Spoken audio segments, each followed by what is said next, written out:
Saya agak rala juga datang pagi ini kerana harapan tuan-tuan besar, kehadiran Tuan Guru Datuk Dr. Harudin.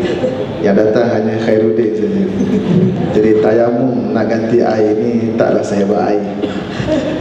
Pertama saya nak bagi dulu pada tajuk yang kita bincang, keganasan persepsi dalam konteks pada ummah. Persepsi ini dia wujud bila kita dapat maklumat. Itu satu. Kemudian kita respon pada maklumat. Bila sebut ganas ni maknanya melampau. Kita biasa dapat maklumat dan kita bertindak balas, tetapi dia akan berbentuk keadaan kita melampau. Melampau dalam berinteraksi dengan maklumat yang sampai pada kita. Dalam bahasa Arab digunakan perkataan irhab, makna sesuatu yang menakutkan. Bila berlaku persepsi dan diterima respon yang agak melampau dan tindakan akan jadi melampau, dia akan merosakkan apa saja keadaan, termasuklah kalau kita bincang apa yang namanya sebagai perpaduan ummah. Satu. Yang kedua, Islam agama yang sangat cantik dan juga indah, memberikan kepada kita garis panduan bagaimana kita berinteraksi dengan maklumat. Pertamanya Allah Ta'ala mengajar kita, inna sam'a wal basara wal fu'ada kullu ulaika kana alaihi mas'ula. Kullu ulaika kana mas'ula. Kata Allah Ta'ala, sesungguhnya pendengaran itu sumber maklumat, wal basara penglihatan pun sumber maklumat, wal fu'ada hati, tempat kita memproses maklumat. Kullu ulaik, semua tiga-tiga tadi mas'ulah, kata Allah, akan disoalkan, mas'ulah, akan dipersoalkan, dipertanggungjawabkan. Ilmu yang pertama kita dapat dengan dengar. Sebab itulah Allah Ta'ala sebut ayat dalam konteks manusia yang Allah Ta'ala cipta. Allah cipta manusia, Allah masukkan roh, kemudian Allah cipta tentang inna sam'a, pendengaran. Sebab ilmu pertama manusia akan dapatlah dengar. Lahirnya anak, pertama kita azankan. Kenapa? Ilmu pertama nak masukkan ialah ilmu Allahu Akbar. Jadi apa yang kita dengar itu maklumat pertama kita dapat. Kemudian diperkuatkan apa kita tengok. Budak-budak pun dimulakan dengan boleh mendengar dulu, kemudian satu peringkat dia boleh melihat. Bila kita dengar, kita lihat, bergabung dua sumber maklumat, hati kita akan berkata-kata. Di situlah akan timbul persepsi. Tapi Islam mengajar kita ada benda mas'ulah, semua akan dipersoal. Maka bila akan dipersoal, ambil konsep dipersoal, kita akan berhati-hati ketika respon maklumat tadi. Pertama Nabi ajar kepada kita, sebagai contoh kita ambil kaedah, kafa bil mar'i kadhiban an yuhadditha bi kulli ma sami'. Cukuplah seseorang itu berbohong bila dia memperkatakan semua benda yang dia dengar. Dia dengar 100, dia sebut 100. Dia dengar 100, dia cakap 100. Tak betul kaedah itu. Ini yang berlaku sekarang. Masuk Facebook, forward 100%, share. Masuk dia Facebook, share. Baca lah, dia tak ada baca pun, dia terus share. Atau dia terus like atau dislike. Itu Facebook lambat sikit. Yang berat lagi WhatsApp. Dia tak ada baca, dia nak tajuk je. Dia terima, dia forward 100%. Dia bukan forward separuh.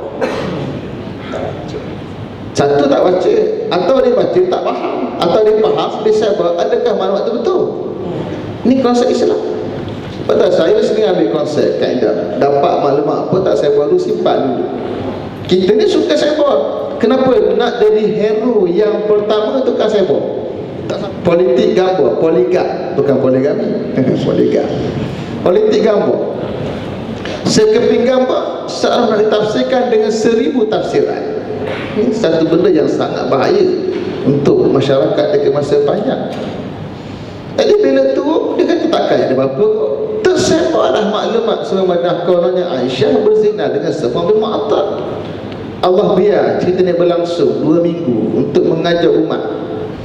Akhirnya Allah turunkan ayat, laula isami'tum, alangkah baik kalau bila kamu dengar cerita tadi, zannal mu'minuna wal mu'minat bi anfusihim khaira. Orang beriman, orang laki-laki dan perempuan beri satu sangka baik dulu terhadap diri mereka. Allah guna ibarat mereka sebab diri kamu, kerana merujuk diri mereka merujuk kepada orang Islam ni satu jasad saja. Sangka baik. Alangkah baik macam tu. Tidakkan, saya tak nak cakap hapati di sini, tapi Dr. Sri pun sebut sikit tadi, saya sebutlah tentang tabung haji sebagai contoh. Bila tiba isu melibatkan tabung haji yang terakhir, yang awal dulu isu melibatkan tanah, saya kepala demo.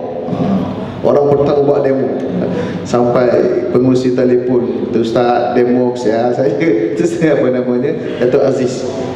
Isu yang kedua timbul maklumat berkaitan dengan tabung haji daripada yang dibocorkan daripada bank negara, prestasi tabung haji. PAS mengambil sikap berdasarkan satu pendekatan yang kita sedang gerakkan, namanya BPMS, Budaya Politik Matang Sejahtera. BPM mengajar kita pertama sumber maklumat. Bila kita dapat maklumat dan kita tengok tabung haji satu institusi masyarakat dan negara milik orang Islam yang paling hebat. Kita nak membina, bukan nak meruntuh. Silap maklumat dan silap respon pada maklumat, dia meruntuhkan. Maka sikap ke nombor satu ialah hubungi tabung haji. Saya telefon Datuk Seri Aziz, Datuk Seri, kami PAS nak jumpa, nak dengar maklumat first hand. Kalau boleh untuk sejam akhir hari sekali lagi bagus, tapi tak dapat hari itu. Tak apa, kami tunggu. Bila Ustaz? Selasa, boleh tunggu. Kita datang, saya datang, kemudian timbalan Presiden datang, Tok Tuan Ibrahim dan 3-4 orang lagi. Kita mendengar maklumat. Bila kita mendengar, kita ambil keputusan.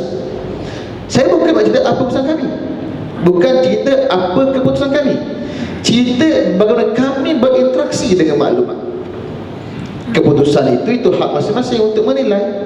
Tapi cerita bagaimana kita mengurus satu maklumat, mendapat maklumat first hand, dan banyaklah pandangan-pandangan yang kita bagi kepada tabung haji dalam sesi pertemuan tersebut. Kita nak yang tu kalau boleh. Saya tak nak cerita yang lampau, mafat-tafat. Kata orang Arab, hak lepas-lepas lah. Ada ukir hak lepas, ada ukir hak lepas, panjang cerita. Si A ukit si A, si B ukit si B. Jadi macam cerita, perpaduan yang berlaku zaman Nabi SAW. Kisah bagaimana orang Ansar dengan orang Ansar, dua suku Asraf Khazraj, bercerita tentang sejarah lampau. Dulu ayah kamu, toki kamu, moyang kamu begini dalam perang Muaz, perang pertembungan antara Asraf. Ukit kita lama, jadi hampir nak angkat pedang sebab cerita hak lama. Moyang kamu pancung moyang aku, oh panah hangat, kita hak lama. Akhirnya hampir nak berlaku pergaduhan. Nabi panggil sahabat bercakap tentang nikmat, dan turunlah ayat yang dibacakan tadi, wa'tasimu bihablillahi jami'ah, berpegang teguh dengan tali Allah. Baik, ceritanya ialah keganasan persepsi jika tidak diurus dengan cara Islam, dia akan merosakkan ummah. Dan masa yang sama, kita ambil sebagai kaedah. Ini kaedah umum bagi masyarakat. Ada pun kaedah khusus untuk orang, individu yang terlibat dengan persepsi. Kata Ali radhiyallahu ta'ala anhu, dia kata, la tada' nafsaka mawdi'at tuham, jangan letak diri kamu pada tempat tahmah. Summa talumu ghairaka ala mattahamu, kemudian kamu nak cerita orang lain atas tumahan mereka. Maknanya apa? Bagi orang yang terlibat dengan persepsi, jangan letak diri pada tempat tumahan, elakkan. Dalilnya kisah Nabi berjalan dengan Safiyah waktu malam. Zaman Nabi mana ada api macam kita, ada terik macam kita, lampu jalan tak ada. Bila ada sahabat nampak Nabi dengan Safiyah, mereka lari ikut lain, lari ikut orang lain. Nabi panggil sahabat balik, ini Safiyah isteri saya. Kata sahabat, ya Rasulullah, takkanlah kami nak sangka buruk pada kamu ya Rasulullah. Kami fahamlah ada perempuan sebelah kamu, isteri dah tu, walaupun tak nampak bayangan siapa, tak payah jawab ya Rasulullah. Nabi kata syaitan ni dia masuk ke hati anak Adam dan menusuk ke dalam sanubari. Maknanya apa? Nabi mengajar kita, bagi orang yang terlibat dengan persepsi, jangan biar persepsi berpanjangan, jangan letak diri pada tempat tomahan. Kenapa? Sebab nak jaga masyarakat. Kerana masyarakat ni dia banyak martabat. Ada taskah, ada tadika, ada sekolah rendah, menengah, universiti, macam-macam. Universiti pun bachelor, master, PhD, tak sama tahap ilmu dia, tak sama tahap interaksi dia. Kita kata interaksi kita macam ni dengan maklumat, tapi akan ada orang yang tak cerdik. Hak cerdik menjadi makanan orang cerdik. Dia akan berlaku semua, mesti ada. Dan persen tidak sedikit. Yang cerdik 40%, yang tak berapa cerdik mungkin 60%. Dia ada sama. Kita nak jaga hak tak cerdik ni. Hak cerdik tahu, hak cerdik pun ada hak bodoh dia. Hak cerdik, hak ada PhD dah, doktor dah, profesor dah. Profesor, datuk, doktor kadang. Hebat lah tu. Profesor lagi, datuk lagi, doktor lagi. Pun dengan persepsi. Ini pun kena cerita. Sebab saya pun ada WhatsApp group dengan ramai geng-geng yang profesor dan doktor ni. Kadang-kadang tengok, profesor ke macam ni?